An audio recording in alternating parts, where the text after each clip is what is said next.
Maude. Bonsoir public. Et bienvenue dans le Ugly Design Show. Le show absurde qui met en avant l'inventivité qui va contre l'esthétisme standardisé. Plus c'est laid, mieux c'est.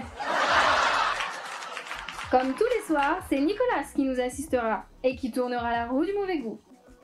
Mais dis-moi Elisa, quels éléments avons-nous dans la roue du mauvais goût ce soir? Ce soir, ma chère Maude, nous avons des huîtres, un casque, un enfant, un sac à main, une chaise, un mouton, un chauve et des ongles. Incroyable! Nicolas, tourne! Mais non Nicolas, pas toi, la roue!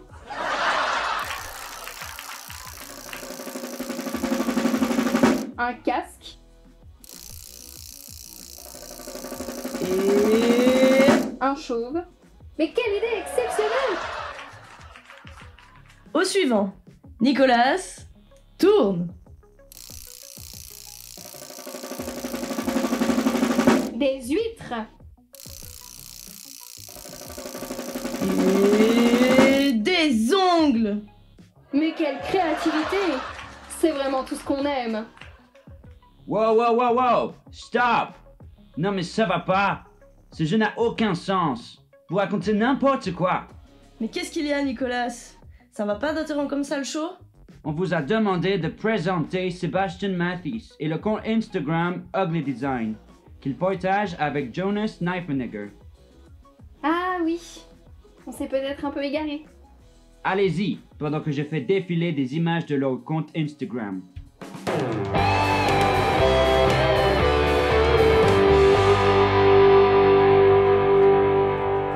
Bonsoir! Bonsoir. Alors, Maude Renevier et moi-même, Elisa Bonamy, nous sommes heureuses de vous accueillir pour le dernier Talking Head de l'année académique. Et vous l'aurez peut-être compris, nous présentons Sébastien Mathis, l'un des deux fondateurs du compte Instagram Ugly Design. C'est en déambulant dans les allées du Salon du Meuble de Milan que Jonas Kneifenegger et Sébastien Mathis ont eu l'envie de révérer ce qui ne l'était pas, le design du mauvais goût, du too much, du kitsch.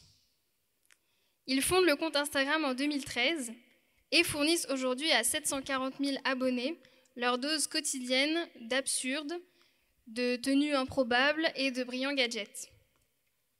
Si l'initiative se voulait au départ irrévérencieuse quant aux attentes qu'on a par rapport au design, il en résulte un humour franc et assez tendre.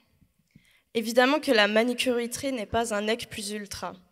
Et pourtant, nous avons tous déjà croisé ce genre de design sur Internet ou parfois sur des personnes que nous aimons. Et nous gardons peut-être comme plaisir coupable de la pâte à prout cachée dans un tiroir de notre bureau. Le compte Ugly Design invite à rire ensemble de ce qui contrarie les normes du bon goût. Il rappelle que le design n'a pas obligatoirement vocation au sérieux et que ça peut être une entreprise libre de création. De plus, Ugly Design interroge sur notre réaction face à certains codes de beauté et sur les classes sociales des individus qui les défendent. Par exemple, pourquoi est-ce que la casserole horloge qui est dans le salon de ma grand-mère ne serait pas un pilier du design ? Et pourquoi les Crocs ne sont adoubées que lorsqu'elles viennent de chez Balenciaga ? Ugly Design célèbre la culture DIY et l'inventivité désopilante des consommateurs qui décident de concevoir l'objet qui leur manque. Le bonnet casque de chevalier, le pommeau de douche carapuce ou la balançoire toilette sèche, il s'inscrit dans la tradition de la contre-culture incarnée par le kitsch, l'art nouille ou le postmodernisme. Ugly Design nous amuse donc, mais nous pose aussi des questions en tant que designer et consommateur. Il interroge certains consensus de goût et de consommation. À l'occasion de ce dernier Talking Head, notre master, le master Espace et Communication, est ravi de vous présenter Sébastien Mathis pour pouvoir l'interroger sur sa démarche et sur ce qu'il met personnellement derrière Ugly Design. D'ailleurs, n'hésitez pas à la fin de la conférence à poser des questions. Vive le Ugly Design Show et vive le lait!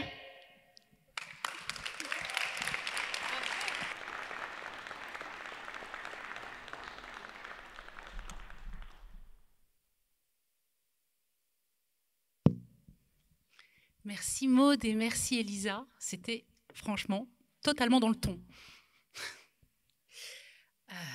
Alors moi, je vais commencer par une petite chanson. Enfin, je ne vais pas vous chanter moi-même.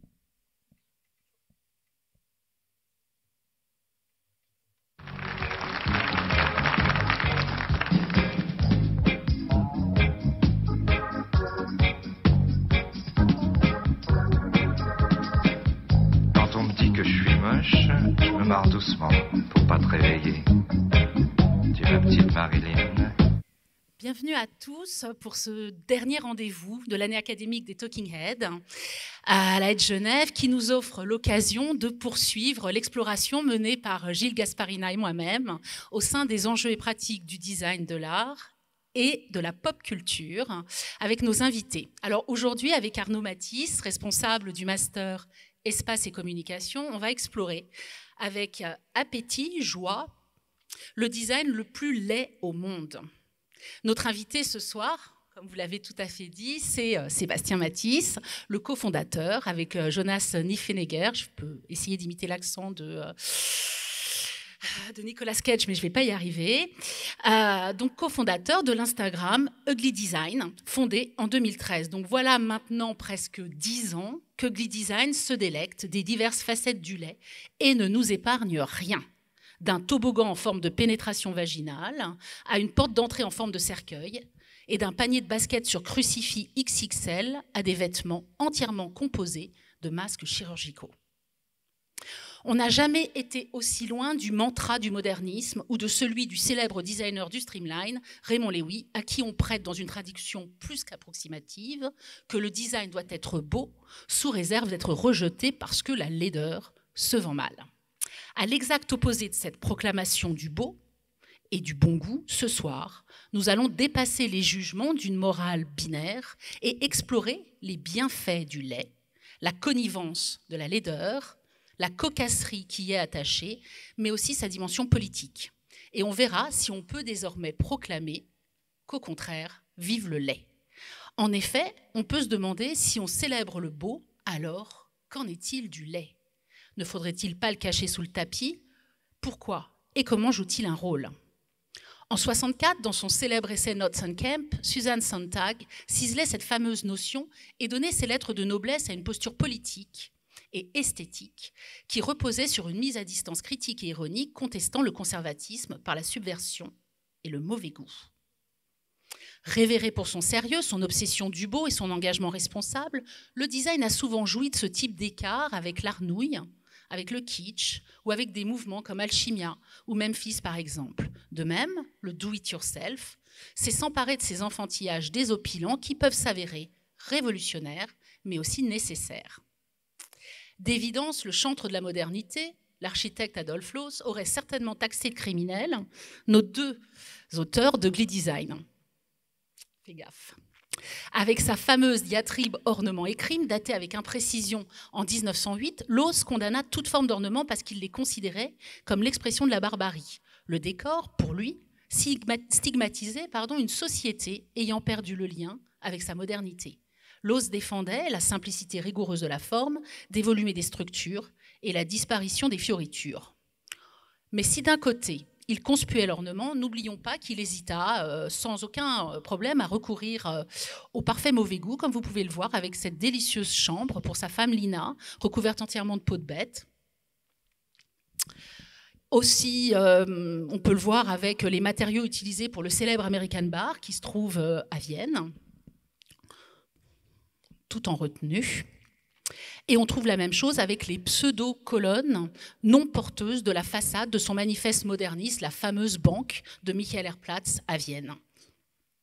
Il n'hésita pas d'ailleurs, Loos, on l'oublie souvent, à flirter avec le kitsch. Il a même revendiqué, par exemple, dans le texte qui s'intitule « Le principe du revêtement » de 1898, l'emploi des matières qui en imitent d'autres. Donc il a accueilli avec joie et ferveur du bois qui mettait la fourrure, par exemple. Donc on peut peut-être remettre en question l'éventuelle condamnation à la prison à vie de Ugly Design, finalement, vous allez vous en sortir. Et puis se regarder aussi tout cela, c'est-à-dire comment Ugly Design a soigneusement sélectionné des objets, des meubles, des vêtements, des plats, de la nourriture, des accessoires, des architectures, sur le seul critère de leur absolue laideur et de leur drôlerie. Florilège du mauvais goût, du décalé, de l'absurde, l'Instagram de Ugly Design, fort de ses 740 000 abonnés, offre un filon quasi inépuisable à ses joyeux followers. Parmi nous, d'ailleurs, on a encore passé quelques minutes à pleurer de rire tout à l'heure dans les bureaux. Et dans le monde entier, on n'est pas les seuls, et soulève la question suivante, le ugly ne serait-il pas l'expression de notre nature profonde ? Ce soir, l'enjeu de la discussion qu'on va avoir, c'est de dépasser la blague potache, quoique, entre nos deux amis, présentés là par Sébastien, qui en avaient caressé le projet, comme vous le rappeliez tout à l'heure, en errant dans les allées du Salone del Mobile de Milan, l'événement marchand le plus important du design mobilier.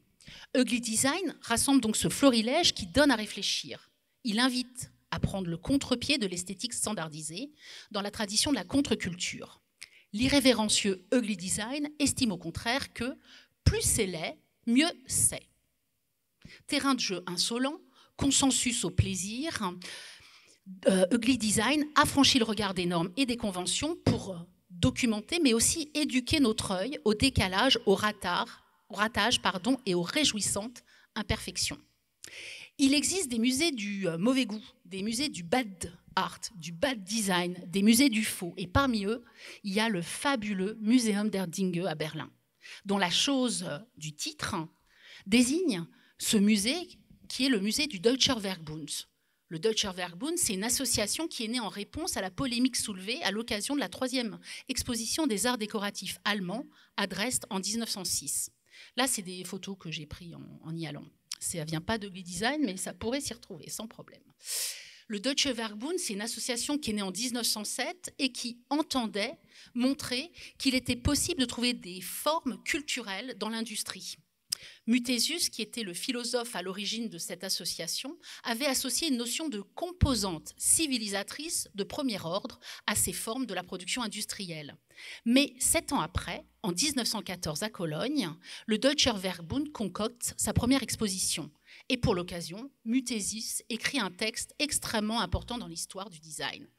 Il l'écrit au nom de l'association. Il lance un appel à l'attention des industriels afin qu'ils considèrent l'urgence de cette standardisation. Cependant, un groupe entier de l'association, avec à sa tête Walter Gropius ou Henri Van de Velde et plein d'autres membres, se rangent à un avis opposé et défendent l'idée selon laquelle l'artiste est le seul maître des objets utiles. Van de Velde, par exemple, va défendre mordicus la suprématie de l'artiste et sa liberté à produire des objets qui ne doivent, dans cette perspective, ne répondre qu'à l'impérieuse nécessité de valoriser le goût de son auteur. Mais si on analyse ses préoccupations dans le contexte de la République de Weimar, on voit bien que Van de Velde ne s'oppose pas tant à l'industrialisation en tant que telle, qu'il pense que la seule raison d'être du design, c'est justement d'autoriser tous les goûts, voire le mauvais goût. Et c'est à cet endroit, justement, que se love notre sujet d'aujourd'hui. Ça aussi, ça vient du musée du Werkbund, Museum der Dinge, donc du papier toilette design, ou du design en papier toilette. Donc c'est vraiment à cet endroit-là que se love notre sujet d'aujourd'hui, notre discussion, car contrairement aux attendus, le résultat de cette confrontation démontre surtout l'omniprésence du mauvais goût, comme le montre cette remarquable collection du Museum der Dinge, ou comme le montre la vitalité d'Ugly Design. La nomenclature qu'ils ont élaborée, une fois libérée de ses implications morales, que ce nom sous-entend étymologiquement, permet de se placer dans un à-côté ou un au-delà des catégories du jugement, et en revanche de célébrer la joie, la connivence, la liberté, le ridicule, tout en distillant sous couvert des formes de contestation. Nous allons donc examiner aujourd'hui ces questions avec Sébastien, en plongeant dans son histoire, la raison d'être de Ugly Design, le parcours, sans oublier les réseaux sociaux et leur mécanique jusqu'à son avenir. Et puis après notre échange, comme vous l'aviez dit, vous serez chaleureusement invité à poser toutes les questions que vous voulez à notre invité. Donc je vais laisser la parole maintenant à Arnaud. Merci.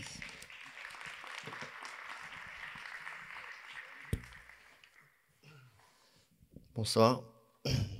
Merci Alexandra, Elisa et Maud pour vos introductions et merci à toi Sébastien d'accepter cette Talking Head. On a tous envie de t'entendre, donc je ne vais pas faire long, je vous promets. Cependant, avant de démarrer la Uglyverse, j'ai sélectionné une petite collection d'images et de vidéos accompagnées de leurs commentaires afin de nous interroger si elles seraient suffisamment ugly pour être postées sur votre compte. J'espère avoir déniché quelques trouvailles. Donc, citation de Design Boom, la chaise cactus de l'architecte new-yorkais Dege Senzig est une expérience qui vise à étudier l'effet des données visuelles sur l'expérience de l'utilisateur.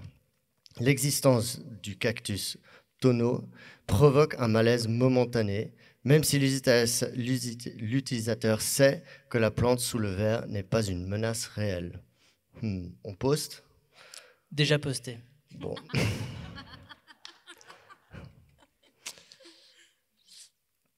J'enchaîne.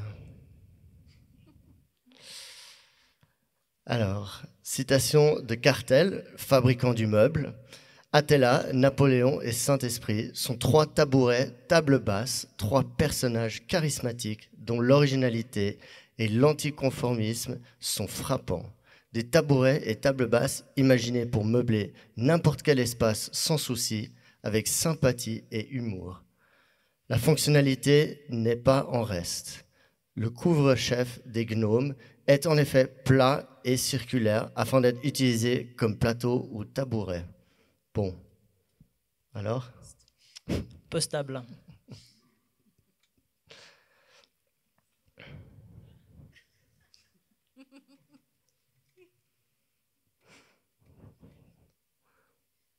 It's liked by Ron Arad. Alors, postable, mais peut-être sur nos 2 comptes, donc soit Ugly Design, soit Totally Gourmet. Bon, 2 sur 3, c'est déjà pas mal.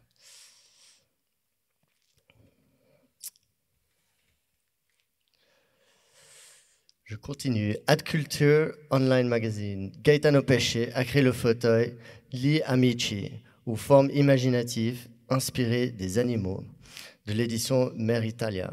L'ensemble des formes compose un siège ludique et joyeux adapté à ceux qui se sentent encore comme des enfants. Il est recommandé à ceux qui ne prennent pas la vie trop au sérieux. On poste ? Non, on ne touche pas à pêcher. Fair enough.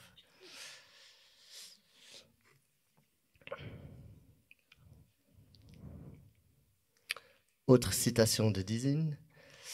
Him and her sont nés directement de la Pantenchair. Il s'agit d'une évolution de l'hermaphrodite originale déclinée dans l'harmonie des 2 sexes. Ils prennent des formes sculptées comme des modèles nus de séduction, mais ils n'éprouvent aucune honte.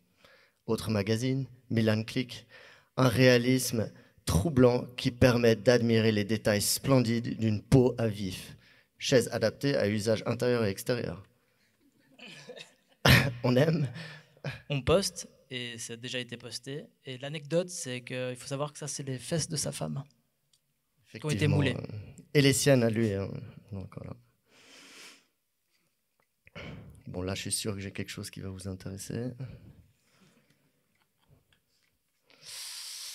Je cite Jaime Hayon. Je peux imaginer un couple d'amoureux dans cet objet volant, buvant du champagne qui leur procure de l'énergie tout au long de leur voyage.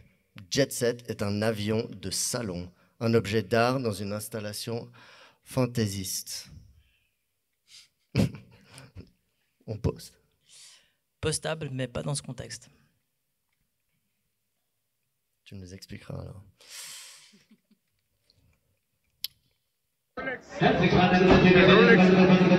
Rolex. Sexualmente mi banner. Sáquenle la cinta. Es que es para que se mire, mira. Está medio.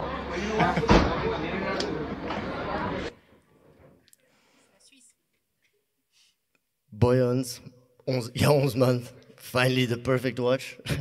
Le rêve de tout designer, on est d'accord? Il fait partie de ma posting list, donc je valide. Ah, merci. Enfin, Je te laisse enfin la parole. Merci à toi et à plus tard pour des questions. Alors merci Arnaud, merci Alexandra pour cette introduction. Donc je suis heureux de présenter donc Ugly Design aujourd'hui. Vous m'excuserez si je bug un peu, je suis plus à l'aise derrière un écran derrière mon écran de téléphone que de faire une présentation devant des personnes. Donc je vais vous présenter Ugly Design sous la forme d'une timeline, donc ça va pouvoir vous projeter sur le temps. Et donc en fait il faut savoir que Ugly Design c'est d'abord né d'une amitié entre Jonas et moi. Donc Jonas et moi on s'est rencontrés en 2008, on était à l'époque aux arts appliqués, donc on était assez jeunes. Cette époque-là en fait notre relation se limitait à aller picoler et à étudier. On passait pas mal de temps.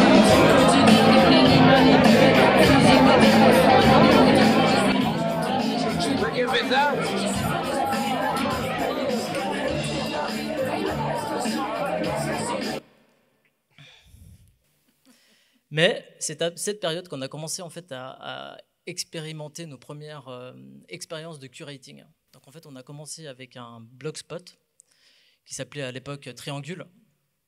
Donc en fait, on passait nos week-ends dans la cuisine de la mère de Jonas, à Champel, souvent avec la gueule de bois, à faire des compositions donc Photoshop d'images trouvées sur Internet. Donc déjà à cette époque-là, en fait, on cumulait énormément de contenu. Donc c'était des milliers de photos et on passait des heures et des heures à faire des compositions. À cette époque-là, on avait 3 ou 4 différents tumblers. Donc les autres, je ne vais pas les nommer parce que je les assume clairement pas.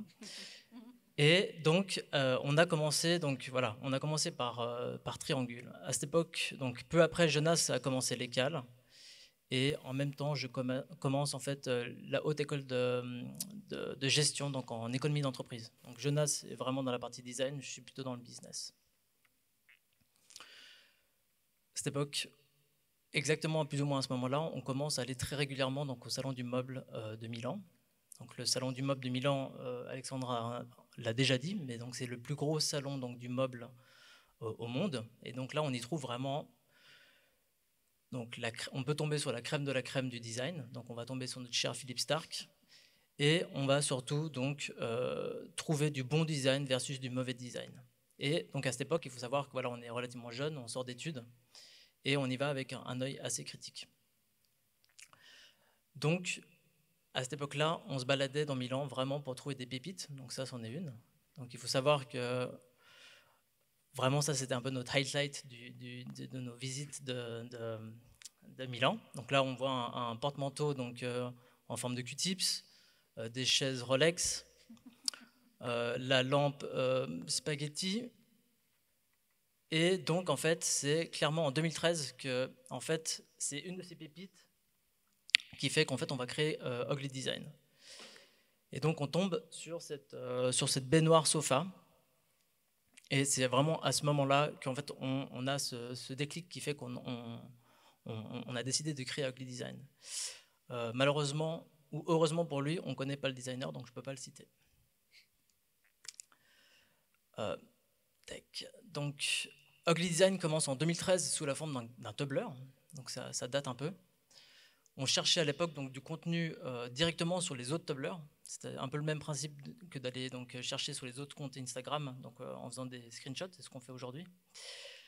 Donc c'était très difficile de l'alimenter en termes de contenu et en termes de qualité de contenu. Donc par qualité, je veux dire qualité ugly.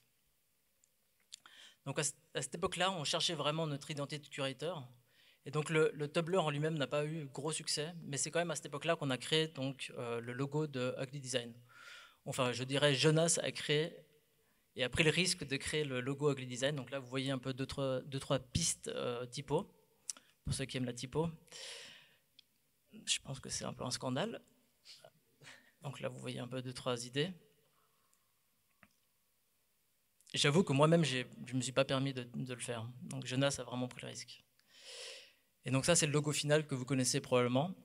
Et donc en fait, le logo n'a pas changé depuis et fait partie toujours de notre identité et la représente toujours aussi bien. Donc celui-ci a d'ailleurs été validé par le CEO de Gufram et d'ailleurs j'y reviendrai plus tard. Donc en 2015, on passe de Tumblr à Instagram. Et donc le contenu, à cette époque-là encore, était généré en fait principalement par Jonas et moi-même lorsqu'on se baladait dans un événement ou dans un salon. Donc là, on voit 2-3 images que j'ai montrées avant. Donc c'est vraiment quand on se baladait à Milan, qu'on prenait des photos puis on faisait un commentaire. Ça veut dire qu'en fait, la récurrence du contenu était très faible parce qu'il fallait forcément faire beaucoup d'événements et donc on avait peu de contenu. Donc c'est en courant 2016 en fait que le type de contenu et la manière de le trouver change suite à une discussion avec Arnaud. Et en fait, vraiment, l'idée, c'était de faire rire donc, avec du design vraiment ugly et absurde. Et donc, c'est à ce moment-là qu'on décide en fait, d'aller chercher le contenu directement sur Internet. Donc, on passe des heures et des heures à cumuler à chacun de notre côté des milliers d'images. Donc, il faut savoir qu'à l'époque, Jonas habitait à Stockholm, j'habitais à Berlin. Et en fait, on faisait chacun le travail de son côté. Donc, ça, c'est mon desktop. Et celui de Jonas. Donc voilà, Jonas a vraiment travaillé d'une façon très différente parce qu'il a décidé de passer beaucoup plus d'heures que moi à catégoriser chaque photo qu'il avait trouvée par catégorie. Il faut savoir que ça sert vraiment à rien aujourd'hui parce qu'on ne fonctionne plus du tout pas de la même manière. Donc, en fait, il faut savoir que Ugly Design a vraiment commencé sur un jeu. C'était un jeu entre Jonas et moi. L'idée, c'était vraiment de se surprendre l'un et l'autre en postant l'image la plus laide. Et forcément de créer la réaction chez l'un et chez l'autre. Donc on s'écrivait souvent ah, t'as vraiment posté quelque chose de moche, je suis trop fan. Les followers aussi valident. Et en fait, donc forcément par la validation, on a eu certains retours relativement négatifs de certains designers. Donc ça, ça date de 2017. Donc là, on commençait à avoir un peu de followers. Et donc voilà, le designer nous demande de le déliter, donc on était mort de rire. Et donc là, on l'a fait poireauter pendant quelques semaines, et puis après, on a décidé de l'enlever quand même par respect. Donc là, on est environ milieu 2016, donc on a environ entre 1000 et 1500 followers. Donc on découvre vraiment Instagram et ses subtilités, donc on commence à tester un peu le concept de hashtag. Puis en fait, on comprend à cette époque-là que plus on poste, plus on a de followers. Et donc à cette époque-là, Jonas et moi, en fait, on s'était mis une mission, c'était qu'il fallait poster 2 fois par jour. Donc Jonas le matin, moi le soir. Et si l'un ne pouvait pas le faire, il écrivait un message pour dire à l'autre de le faire. Donc on était ultra disciplinés, puis il fallait absolument poster, sinon c'était vraiment pas bien. Donc milieu 2016, donc c'est vraiment en fait le début de ce qu'on appelle le ugly cool. C'est à l'époque où il y a pas mal de marques donc de mode qui commencent à surfer sur cette vague, comme Vêtements ou Balenciaga. Et donc, plus ou moins à cette même période, en fait, on est remarqué par un autre compte qui s'appelle Déco Hardcore, qui surfe sur les mêmes codes que nous, qui, eux, ont environ 38 000 followers. Et en fait, ça nous permet de nous faire connaître en fait, auprès d'un public averti. Donc là, on a encore à ce stade-là très peu de followers. Et en fait, il y a un déclic qui se fait, et en fait, on commence à avoir énormément de visibilité. Donc là, on commence à passer sur une émission de TV allemande, brésilienne. Après, on commence à avoir nos premiers articles dans le Combini, Vice, ID Vice, Artsy, Cosmopolitan, Paris Match. Et en fait, on est un peu dans une période euphorique pour Jonas et moi, parce qu'on pouvait avoir jusqu'à 7000 followers par jour. Donc on recevait des demandes d'interviews quasiment tous les mois de journaux du monde entier. Donc c'était super chouette parce que voilà, il faut partir du principe que c'était un jeu et qu'à aucun moment on s'attendait à avoir autant de réactions. Donc à cette époque-là, on a même été donc invité à une soirée Gucci Décor à Los Angeles. Alors on a vite déchanté quand on a compris qu'il fallait payer nos billets pour y aller. Mais voilà, ça fait toujours plaisir à l'ego de se dire qu'on est invité par Gucci. Donc on n'est pas allé. Donc on est fin 2018, et là on est à presque 100 000 followers. Donc en fait, on a fait quasiment 100 000 followers en une année. Donc on a cumulé énormément d'articles, dont le New York Times, particulièrement fier de celui-ci. On est utilisé comme moodboard chez Raf Simons. On commence à discuter de projets avec certains designers en mode, j'ai Amélie Pichard par exemple, pour la Design Week de Paris.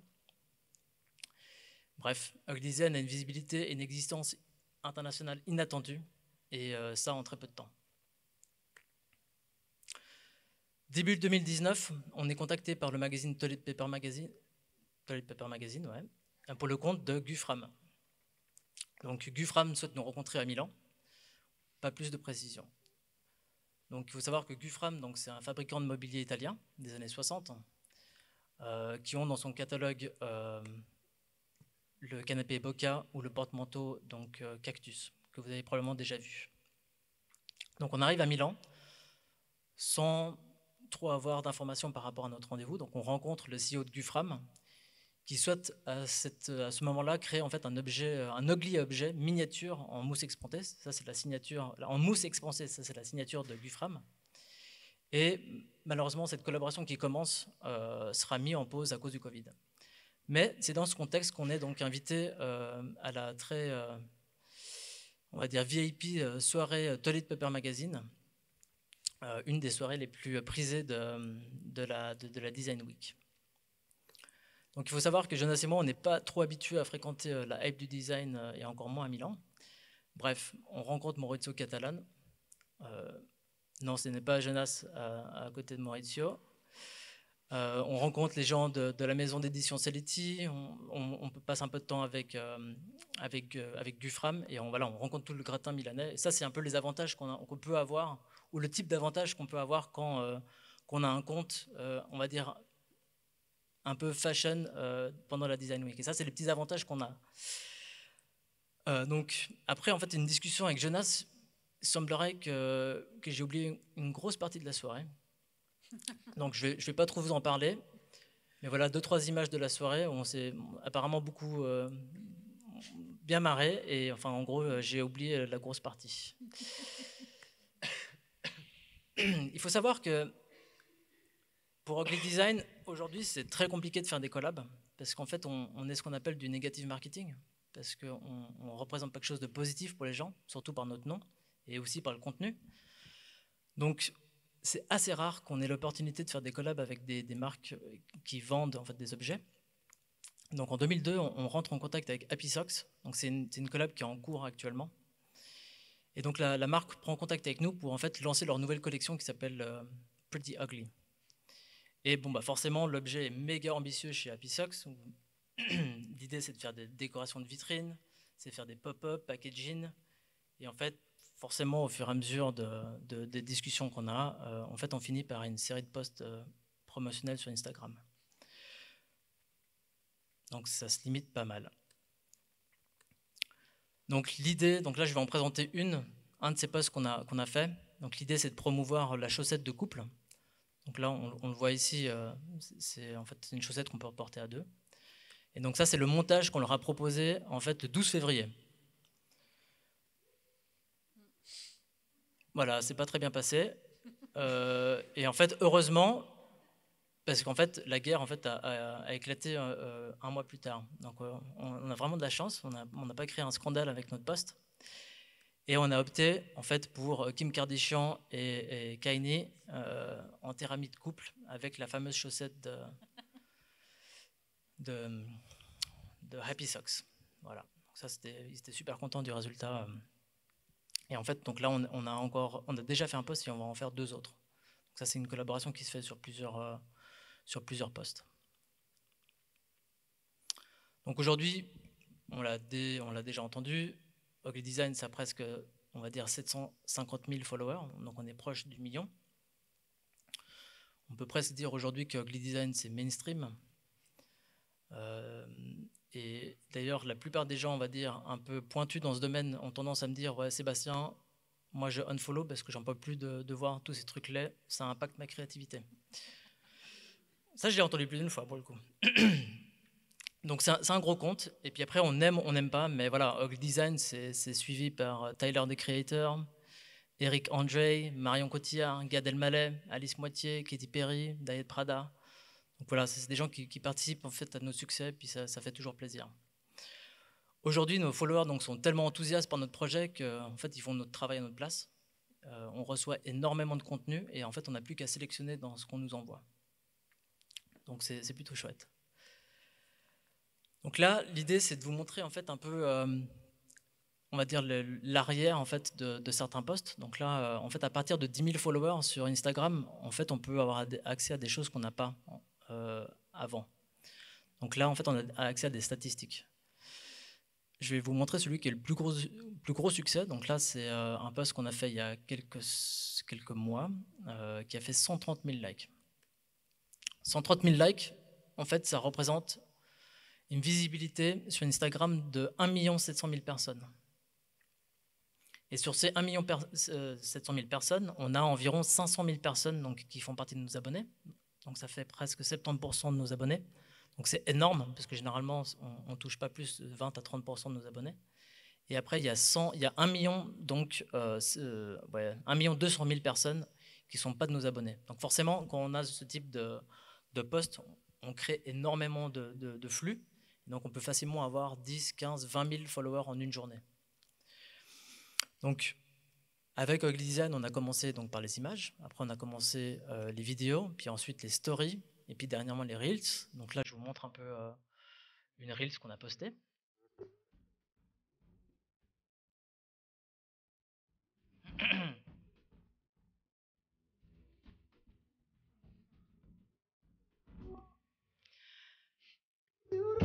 Pardon.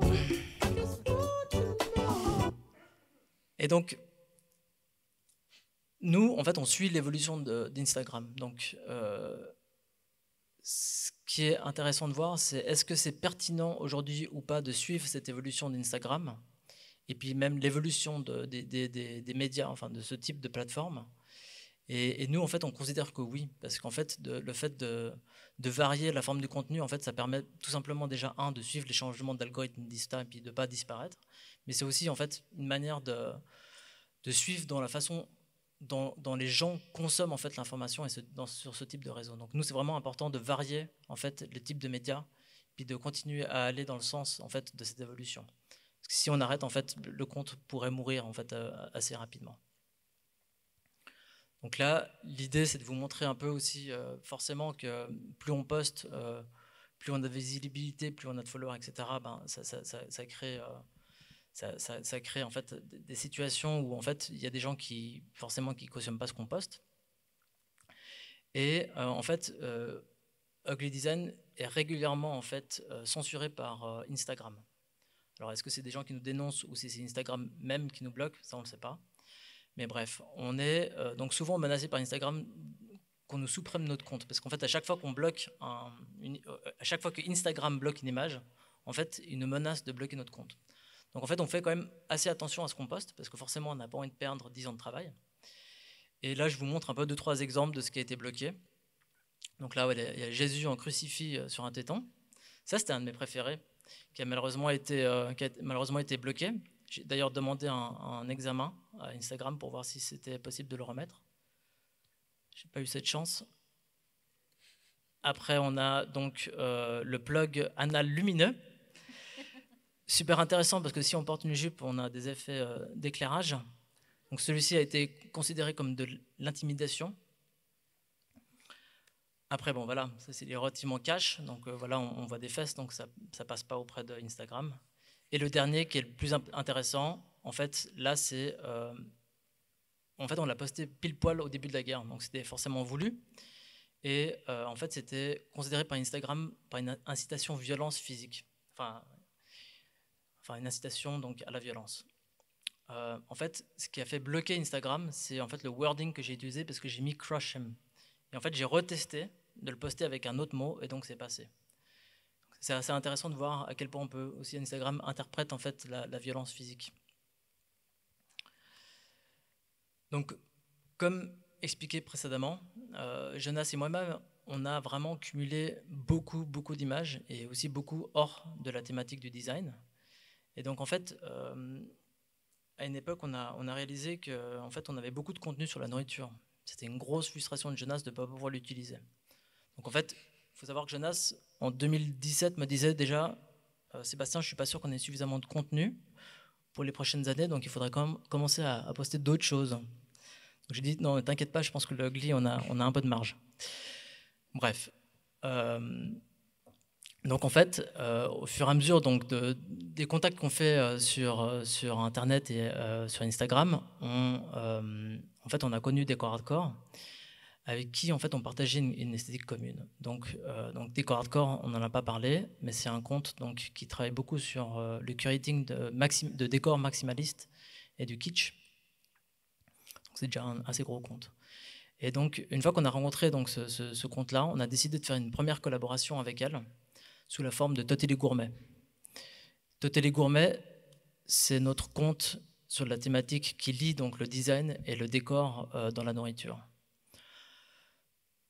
Jonas et moi, donc on est super investis, très investis même, peut-être un peu trop. Et en fait, un jour, au bout de quelques mois, on reçoit un message de Kesnia, donc la propriétaire de Décor Hardcore, qui nous dit que, en fait, elle arrêtait parce que ce qu'on postait, c'était vraiment trop hardcore pour elle et que ça la dégoûtait.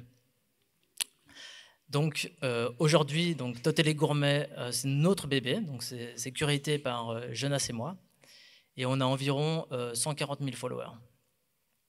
Donc ça, c'est notre lien entre la nourriture et le design, forcément de manière très élargie. Donc en 2020, on est invité donc par le Master Espace et Communication à participer à la semaine de Tout est possible. Donc on a fait 2 semaines de workshop avec 20 élèves de sections différentes. Et l'idée, justement, c'était de lier Ugly Design et Totally Gourmet. Donc, notre titre, c'était Lunch in the Uglyverse. Donc, c'est un dîner dans l'univers ugly. Notre brief, donc, c'est de créer une expérience full design dans l'univers culinaire avec les codes Ugly Design et Totally Gourmet. L'idée, c'est vraiment de créer un repas, donc en 4 plats, un plat par équipe. Donc, il y a mise en bouche, entrée, plat principal et dessert. Donc par expérience full design, on comprend le design complet de l'expérience. Donc ça va de l'espace, de l'objet, à la nourriture, son, lumière, etc. Donc c'est vraiment la totalité de l'ambiance qui doit être travaillée par l'étudiant. Alors j'ai un petit bug en termes d'affichage. Donc en fait, on a donc eu 4 projets. Donc on a commencé donc par ici, on voit la main à droite. Donc ça, c'est la mise en bouche. Puis après, donc, avec le pot, ça, c'est l'entrée. Après, le visuel rouge, donc ça, c'est le plat principal. Et en fait, donc, le dernier qu'on voit ici à moitié, ça, c'est le dessert. Donc ça, c'est un peu le highlight, parce que c'était vraiment notre préféré. Donc je vous le présente un peu en quelques images. Donc l'idée... En fait, de ce projet-là, c'était vraiment en fait, de pouvoir tout réaliser en, fait, en nourriture et de pouvoir le manger le moment de l'événement. Donc, ce qui a été vraiment chouette, c'est que nous, on a pu voir un peu tout le process de création avec les élèves. Donc, on a travaillé avec eux pour les pousser un peu à aller un peu plus loin. Donc, on a vu les élèves se cramer les doigts avec le chocolat fondu, se louper sur les formes de leurs verres, les verres qui s'écrasaient parce que la matière n'était pas assez rigide. Donc, ça, c'était super intéressant. Et en fait, donc, donc, le résultat final, on peut le voir. Hein, donc là, on voit les élèves en train de manger donc, la fête même. Et donc, c'était en fait de créer un scénario d'après-fête. Donc, on va dire ce qu'eux appelaient la fête de Speuf. Donc, on pouvait en fait tout manger ce qui était sur la table. Donc, on pouvait manger les cigarettes, les cendriers, les verres, les canettes, etc. Donc, ça, c'était super chouette. Et tout le process a été travaillé. Donc, on avait une odeur de vieille bière. Ils avaient trouvé des meubles dans la rue, ils s'étaient mis donc, sous les escaliers. Donc, c'est quel espace? C'était Hippomène. Encyclopédie. Enfin voilà, tout était super bien travaillé et c'était vraiment en fait notre petit crush sur ce workshop. Donc ce workshop, forcément, ça a été une première pour nous. Donc on n'était pas vraiment ultra serein. Donc ça a franchement été ultra intéressant en fait de pouvoir sortir aussi de la plateforme, donc simplement de Instagram, et vraiment de pouvoir travailler en fait avec des élèves dans un contexte académique, et puis vraiment de tester un peu les limites d'Ugly Design. Puis en fait, il n'y en a pas vraiment. Donc voilà, c'était super intéressant.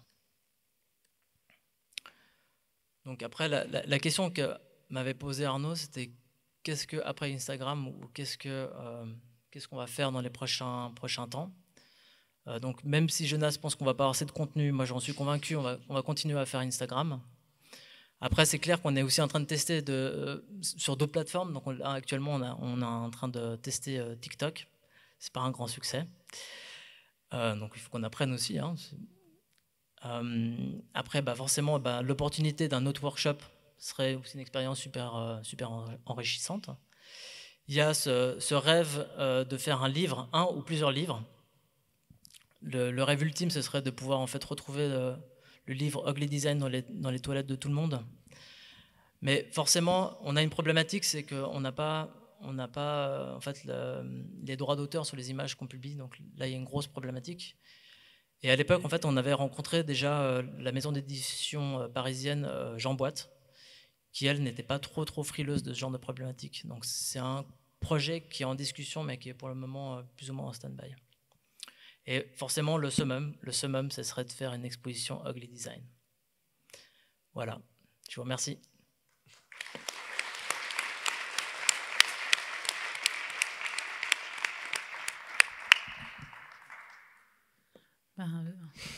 Merci Sébastien. Bravo. Bravo, ouais. Je sais que c'était un challenge relevé. Tu m'as volé la question que je comptais te poser, donc voilà. Tu nous en as volé plusieurs d'ailleurs. Ouais, d'ailleurs, on va se plaindre. Moi, je voudrais quand même un petit peu te poser une ou deux questions et je voudrais savoir, tenir un site comme Ugly Design, ça ne te rapporte rien. Est-ce que c'est un hobby? Quelle place ce travail occupe-t-il au quotidien, aujourd'hui? Alors, Ugly Design, ça a commencé comme un hobby. Aujourd'hui, ça nous rapporte. En fait, ça nous rapporte parce qu'en fait, on travaille avec des marques, typiquement Happy Socks. Donc, c'est pas quelque chose qu'on fait pour l'argent, mais forcément, si on peut en faire quelque chose et puis qu'on peut travailler dans un domaine qui nous intéresse et qui nous excite, on prend l'opportunité. Et typiquement, voilà, Happy Socks, c'est une opportunité où on est payé pour faire ce qu'on aime. Après, le travail que ça demande, forcément, au tout début, ça demandait énormément de temps parce qu'on allait chercher nous-mêmes les images. Aujourd'hui, on nous les envoie, mais ça nous prend forcément quelques heures par semaine. Ça mène un peu à une autre question qu'on avait abordée la dernière fois. C'était aussi, du coup, maintenant, vu le succès que vous avez pu avoir et que le compte a et représente, est-ce que la possibilité de le vendre serait quelque chose qui vous est une fois, qui a été un sujet de discussion avec toi et Jonas ou... Déjà, est-ce que ça peut se vendre? Je ne sais pas. Comment ça se passe? Alors, ça peut se vendre. Il faut savoir qu'on a quand même, on ne va pas revenir dessus, mais beaucoup de followers. Et donc, forcément, ça a une valeur. C'est clair qu'avec Jonas, on a eu nos hauts et nos bas. Il y a eu des moments où on n'était pas très motivés. Voilà, ça fait quand même 10 ans qu'on poste des images. C'est clairement quelque chose qu'on a réfléchi, mais je pense qu'on ne fera jamais. Dommage. Elon Musk vient ici. Moi, je me demandais si l'augmentation graduelle des followers que tu nous as décrite ici, si ça a eu des répercussions. Est-ce que vous avez commencé à plus vous autocensurer ou pas? Est-ce qu'Instagram a changé de comportement avec vous, à part vous envoyer des statistiques? Qu'est-ce que ça change d'arriver à presque 1 million? Et quand tu arriveras à 1 million, qu'est-ce qui se passe? Alors, quand on va arriver à 1 million, on va vouloir aller sur 2 millions. Donc ça, c'est déjà la première réponse. Après, forcément, les choses changent une fois qu'on commence à avoir beaucoup de followers parce qu'on se sent, on va dire, on a une certaine responsabilité. Donc forcément, on a une notoriété, on va dire. Donc on ne peut pas poster n'importe quoi. Donc on fait quand même attention à ce qu'on poste. Et c'était quoi l'autre question?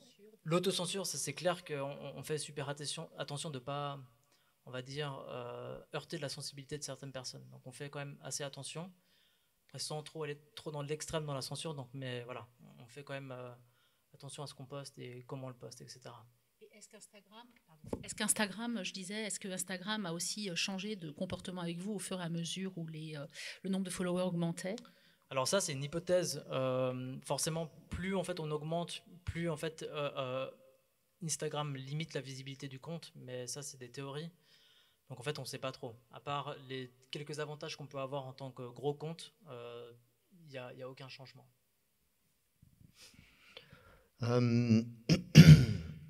est-ce que vous pourriez dire que vous avez évidemment, enfin moi je le vois, mais peut-être c'est aussi bien de l'entendre de votre part, mais constaté aussi un changement depuis les 10 ans, que ça fait 10 ans, n'est-ce pas, que votre compte existe. Est-ce que vous avez un peu perçu un changement dans le contenu de ce compte et surtout dans le type d'objet que vous y sélectionnez? Est-ce qu'il y a certaines modes, des tendances, on a compris qu'il y avait la catégorie de la nourriture, mais je veux dire, il y a peut-être aussi la mode, c'est quelque chose qui apparaît souvent. Tu veux en parler un petit peu, comment ça influence aussi votre sélection? Alors, forcément, Ugly Design est né au Salon du Meuble, donc en fait, on a vraiment commencé avec une sélection de meubles, donc sur le mobilier design. Et en fait, je veux dire, il y a tellement de contenu qu'à un moment donné, on s'est dit, mais en fait, il ne faut pas se limiter au design industriel, il faut élargir ça à beaucoup plus. Et forcément, avec les années, en fait, on a ratissé, on va dire, un peu large. Des fois, on essaye, ça va un peu loin, on va commencer à poster des coupes de cheveux ou des tatous. Mais voilà, ça, c'est un peu la limite qu'on se met. On essaie de ne pas le faire trop souvent parce que ça sort un peu du contexte Ugly Design. Donc ça, c'est notre changement. Après, forcément, en fait, les gens, en tout cas qui nous follow depuis un bout de temps, il n'y a pas une forme de lassitude, je dirais, mais en fait, ils ont déjà vu beaucoup de contenu, donc forcément, il n'y a plus grand-chose qui les choque. Donc en fait, il y a un peu ce truc où plus on choque, plus on a de likes. Donc en fait, on rentre dans un jeu en fait où c'est très difficile de pouvoir satisfaire en fait nos followers. Vous avez l'impression que vous devez puiser dans d'autres thématiques aussi, parce que vu que maintenant ça vient naturellement aussi le contenu, je veux dire, c'est aussi intéressant. Alors, en fait, la thématique, si on connaît le compte, elle est énorme. Enfin, c'est quasiment inépuisable. Maintenant, c'est aussi de ne pas se perdre, parce que Ugly Design, ça a quand même une identité. Et l'idée, c'est de pas faire tout et n'importe quoi. Donc, si on commence à faire du curating de beau design, je pense que c'est un peu le début de la fin. Donc voilà, on essaie de se limiter dans ce contexte Ugly Design, mais voilà, avec un champ élargi. Limiter les coupes de cheveux, quoi. C'est ça. Et les ongles. Moi, j'ai une dernière question, peut-être avant de te laisser la dernière question et de passer à vos questions. Je me demandais si il était possible ou valable aujourd'hui, en tant qu'étudiante ou étudiant, de faire du ugly. Quelles sont les attentes actuelles en la matière et est-ce qu'on pourrait imaginer quelque part dans le monde, dans une école, à Genève ou ailleurs, un département en ugliness? Alors moi, je valide l'idée. Je veux bien en devenir le patron. Avec Jonas, bien sûr. Je pense que c'est clairement une thématique qui n'est pas assez étudiée dans les écoles, ça c'est une évidence. Après, voilà, je pense qu'il faut pousser les élèves et même les écoles en fait, à aller explorer ces pistes, parce que ça permet vraiment d'aller voir autre chose et de sortir en fait ce formatage qu'on peut avoir dans les écoles de design. Ça, c'est un peu les retours qu'on a eu de nos élèves pendant le workshop, c'est qu'ils étaient super enthousiastes parce qu'ils sortaient un peu de cette zone de confort, un peu du design, je dirais pas formaté parce que c'est un peu vulgaire, mais voilà, on sort un peu de ce contexte, il faut faire que des choses belles.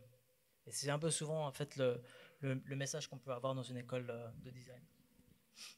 Mais on a encore le temps pour des questions, non? Ouais. C'est vrai, c'est... Ouais.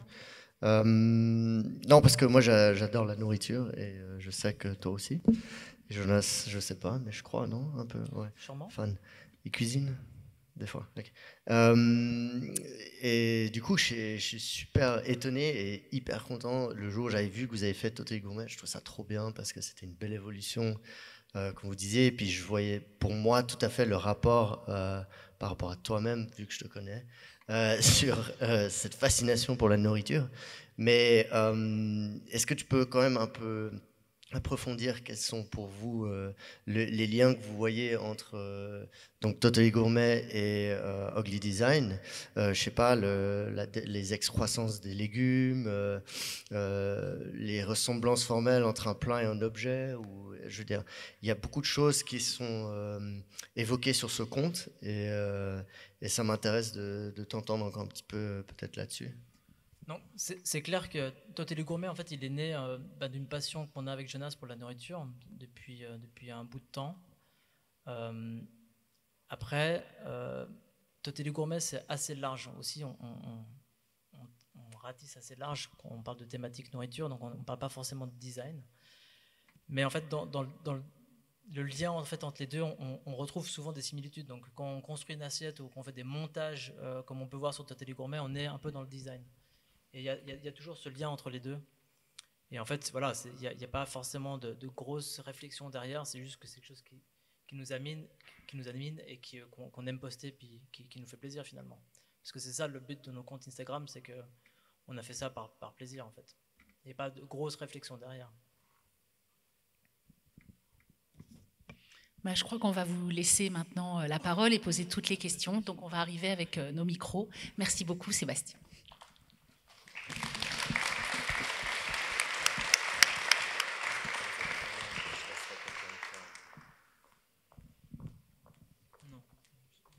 Merci. Et du coup, merci à vous. Moi, j'avais une question. On a parlé un peu théorie du design au début, et je me demandais si vous, votre vision de votre pratique avait aussi évolué, en vous disant que vous avez peut-être levé un lièvre et puis qu'il y avait quelque chose de l'ordre du phénomène. Et est-ce que ça a un peu politisé votre regard, ce travail sur le long terme? Alors, on cherche clairement pas à politiser Ugly Design. Nous, en fait, on est clairement né d'un phénomène. En fait, on est tombé pile poil pendant ce qu'on appelle, nous en tout cas, Jonas et moi, la Ugly Cool période, où en fait, tout ce qui était moche était cool. Et en fait, voilà, c'est cette période dont j'ai déjà parlé, c'est la période un peu où Balenciaga, vêtements, surfaient sur qui est déjà encore d'ailleurs toujours le cas. Et en fait, voilà, nous, on est né de ça.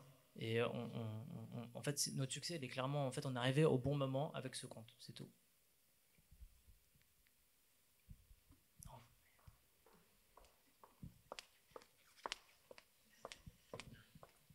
Merci.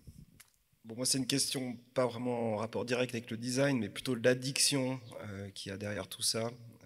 Est-ce que ça génère un état d'âme particulier, je sais pas, d'un jour à l'autre, un post marche de manière fulgurante ou un autre marche pas, ou alors peut-être vous êtes fait hacker votre compte une fois, ou ce genre de choses, parce que finalement c'est un jeu, mais au final c'est quand même, ça devient important, j'ai l'impression quand même, tu comprends ce que je veux dire.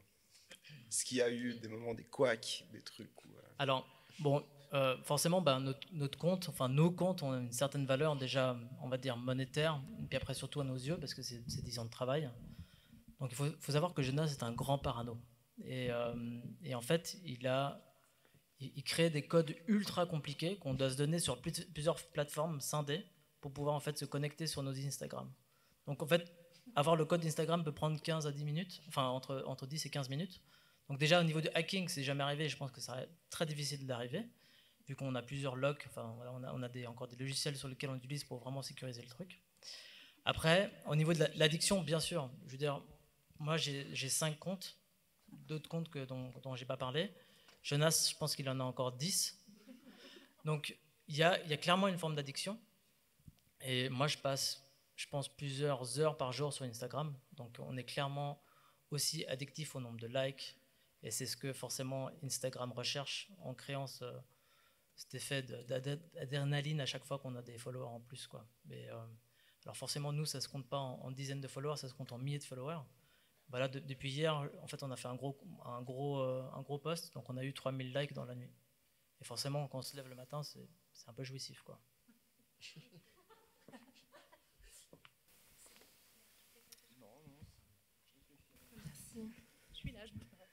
Merci Sébastien pour la présentation. Oui, j'ai une question. Je voulais savoir, vu que vous avez tous les deux des formations de designer à la base, vous êtes créatifs, si en 10 ans, s'entourer de tout ce ugly design, ça avait impacté vos choix esthétiques, personnels à la maison, que ce soit la décoration, vos choix vestimentaires, si vous cherchez à vous imbiber aussi dans votre monde personnel de ugly design. Alors clairement, vestimentaire, j'espère pas. Ça se voit pas. En fait, ce qui est vraiment cool, c'est que quand on baigne dans le ugly design, ça nous ouvre vraiment en fait les portes de l'esthétisme. Et en fait, on n'est pas limité, on va dire, on va dire le design suédois. Donc en fait, moi, je cherche aussi pas mal d'objets que je considère moches, et puis en fait, je vais mixer ça, par exemple chez moi, avec d'autres objets qui sont plus normés, on va dire, en termes d'esthétique. Donc clairement, on est en permanence en train de chercher ce objet, puis on adore cette esthétique. Donc c'est clairement un truc qui nous excite.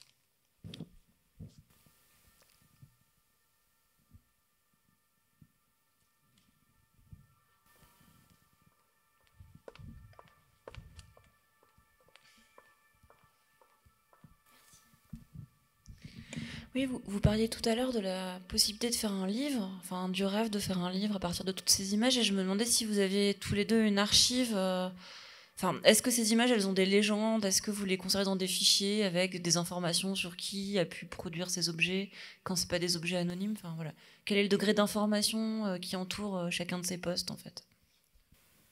Alors les images, on les a toutes parce qu'elles sont sur Instagram. Donc finalement, c'est une bibliothèque ou c'est un musée si on veut. Donc elles sont déjà archivées. Après, il n'y a pas de hiérarchie dans l'archivage des photos. Dès qu'on peut citer les gens qui créent le contenu, on le fait. Si on a l'information ou si on arrive à la trouver.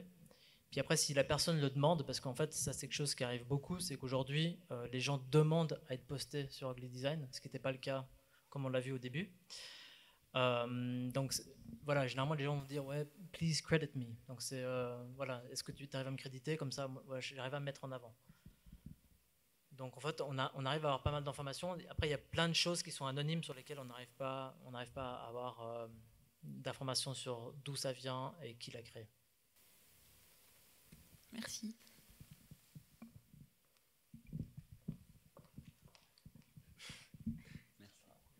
Bonjour, merci pour la présentation.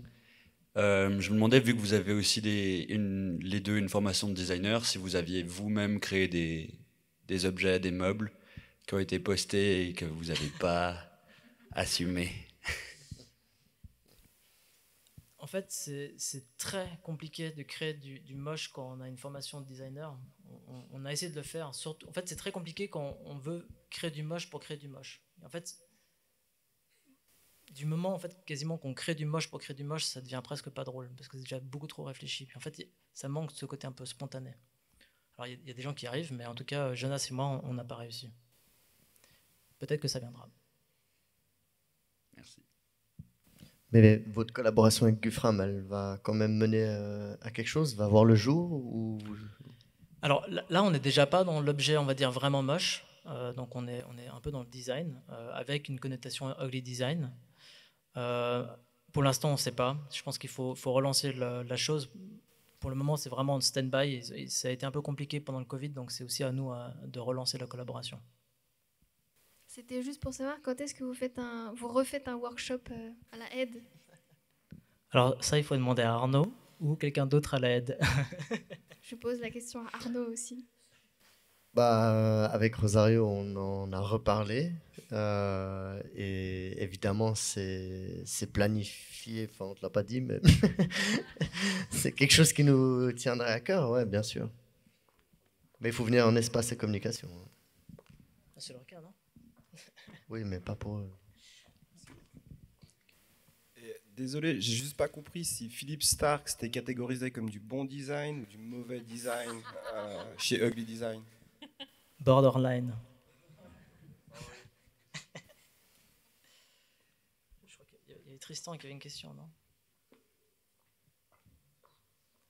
C'est Tristan, ça, non? Merci. Non, ça m'intéresse. Comment est-ce que vous savez comment ça se vend, le ugly design? Par exemple, le bad design. J'ai fait des expositions avec des meubles, par exemple, avec des bons meubles et des mauvais meubles, parce qu'on nous intéressait aussi qu'est-ce que se vend le mieux. Et normalement, c'était les choses moches qui se vendaient le mieux. Alors, ugly design, c'est drôle, ça se vend toujours pour des photos, des images, des Instagram et tout ça. Mais en réalité, comment ça se vend? Ugly design, je le sais, bad design, but ugly design, comment ça se vend? Alors, c'est ce que je disais avant, c'est que, en tout cas, en tant que compte Instagram, après c'est aussi à nous de développer aussi, d'aller chercher, on va dire, des clients. Mais vu qu'on est un peu ce qu'on appelle du negative marketing, donc on génère une image assez négative, vu que c'est du ugly design. Ugly design en tant que tel se vend assez mal. Voilà. En tant que marque, se vend assez mal. Bonsoir, merci. Je me demandais si à la manière des influenceurs, vous receviez des objets moches. Alors on en a reçu, et des plutôt cool.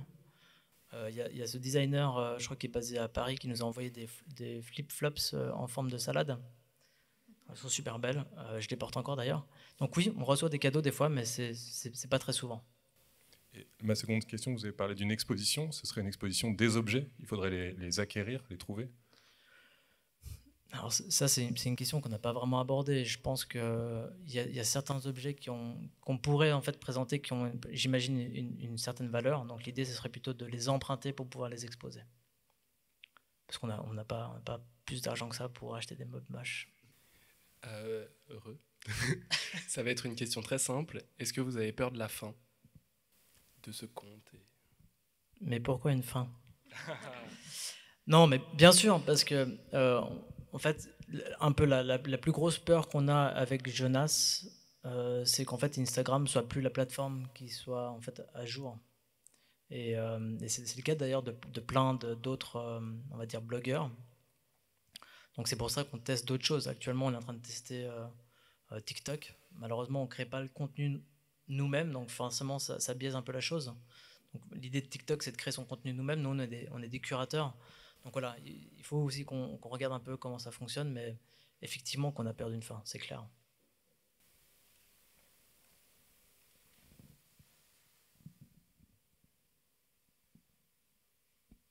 Une dernière question?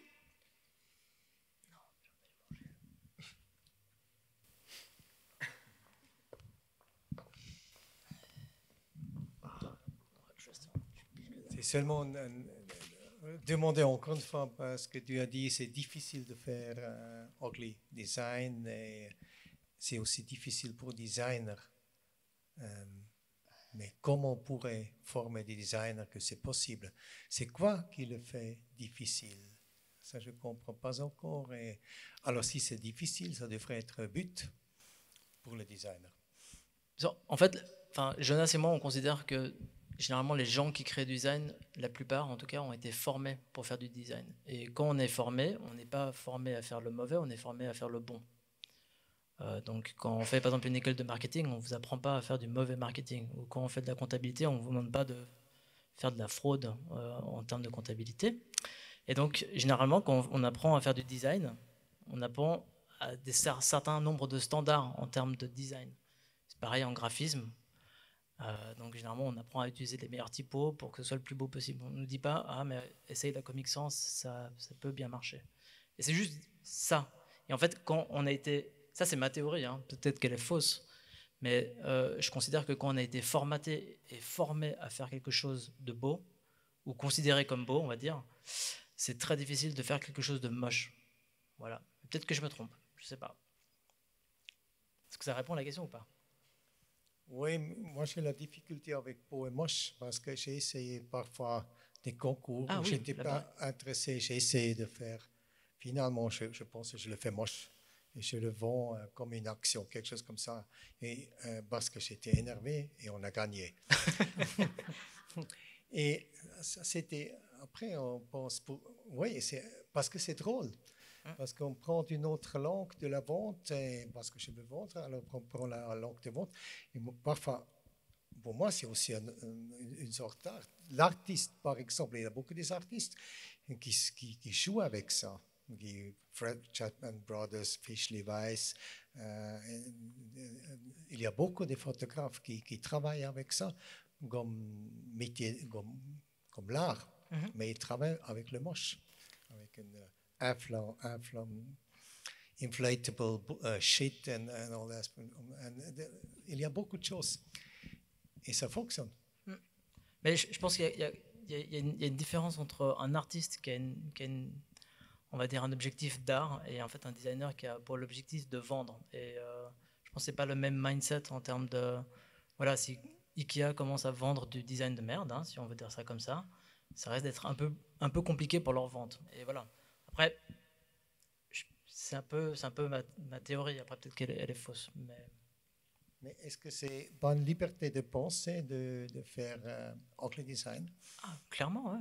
Mais que les gens fassent plus de contenu, on est pour. Ça nous permettra de vivre encore quelques années, probablement.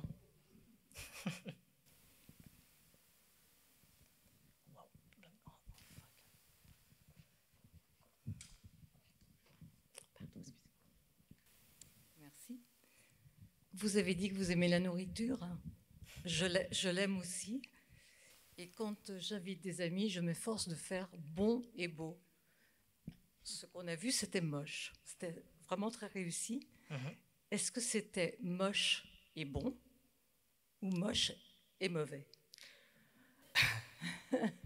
Alors, en fait, on ne créait pas le contenu, donc j'ai jamais goûté un des plats qu'on a posté. Parce qu'on mange aussi un peu avec les yeux quand...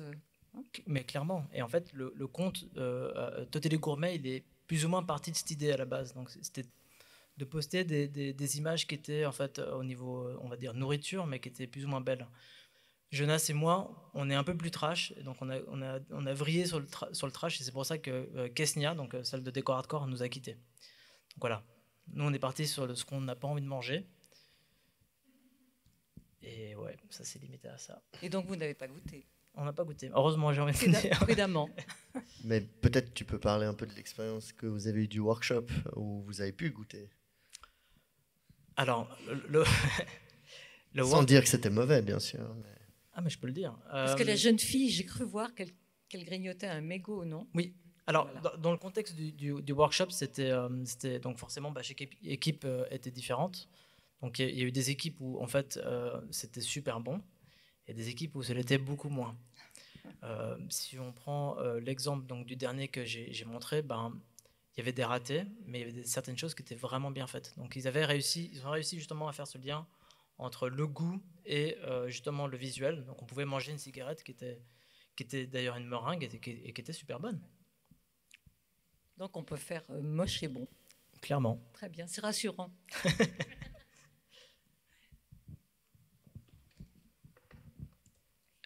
Est-ce que vous connaissez des magazines ou des livres qui publient déjà du ugly design ou alors qui abordent la question et du coup vous tirez de ces images de tout ça et voilà. Alors, on a une liste. Ça, il faudrait que Jonas il a notre liste de livres de référence. Malheureusement, il n'est pas là. Il est mieux préparé que moi. Mais en fait, on tire jamais notre contenu de livre. Vraiment, le 100% de notre contenu vient d'Internet.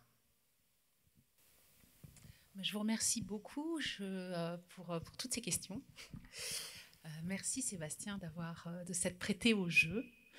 Merci Arnaud aussi d'avoir co-organisé cette table ronde avec moi. Merci à nos étudiantes et au Master Espace Ecom d'avoir beaucoup aidé. C'était la dernière rencontre des Talking Heads de cette année, cette plongée, comme je disais au début avec Gilles, dans la pop culture, en embrassant totalement, comme vous avez pu le voir aujourd'hui, le mauvais goût et en s'en réjouissant. Comme je le disais au début, il y a cette question de la connivence aussi, qui est très très importante autour de ça. Et effectivement, maintenant, on sait que si on rate un plat, nos invités peuvent se régaler. Ouf. Je ne sais pas, Julie, si tu veux clore quelque chose, puisque tu es un peu la grande prêtresse de cet événement. En tout cas, je vous remercie tous beaucoup. Oui, non, juste remercier Gilles et te remercier, Alexandra, pour cette belle programmation et pour votre engagement, pour tout le travail magnifiquement mené. À titre personnel, j'ai eu beaucoup de plaisir à suivre cette programmation qui était à la fois riche, variée et très intéressante. Et donc, voilà, on termine super bien. Donc, merci infiniment. Et merci à vous d'être là et bonne suite d'année puisqu'on est déjà presque à la fin.